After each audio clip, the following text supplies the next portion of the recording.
Here's how you properly fit a motorcycle helmet. Now, assuming you already measured your head size and figured out what size you are and head shape, let me show you all how I size someone for a helmet. First, you want to put the helmet on. Next, I want you to take notice of how it feels on the top of your head. Does it feel like whole hands on your head? Or does it feel like fingertips on particular areas on top of your head? If it feels like whole hands on top of your head, that's a good thing.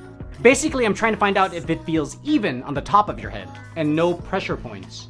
Now, while the helmet's still on, I want you to grab the chin guard and slowly pull down.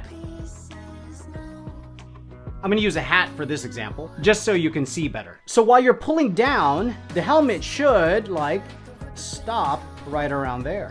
And this is supposed to represent the inner liner, the top of the inner liner. Now, if you pull down and your helmet does this, and touch the bridge of your nose, the helmet's too big.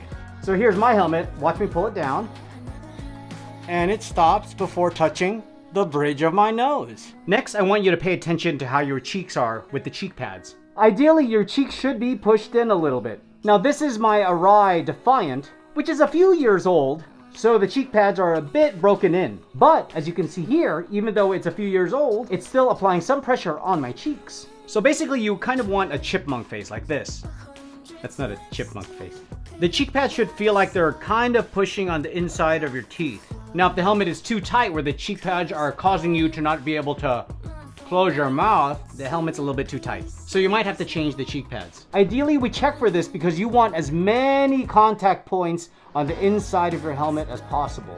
With more contact points touching your face, the helmet can do its job and absorb impact. So what I've found after sizing hundreds of people for motorcycle helmets, it's best to wear the helmet for a few minutes to see if any pressure points start popping up. If you start feeling any pressure points now, in my experience, it doesn't really get any better. Yes, I know there is a break-in period, but a lot of that has to do with the cheek pads and not so much with the top liner. So after you put on the helmet, pull down, make sure it doesn't touch the bridge of your nose, and seeing that your cheeks are being pushed in, and then checking to make sure that it feels like whole hands on top of your head and not fingers. Wear it for a few minutes to make sure it feels comfortable. If the helmet you're wearing checks all the boxes, it sounds like you have a proper fitting helmet. Now, full disclosure, it's always best to go into a motorcycle shop to have someone properly fit you.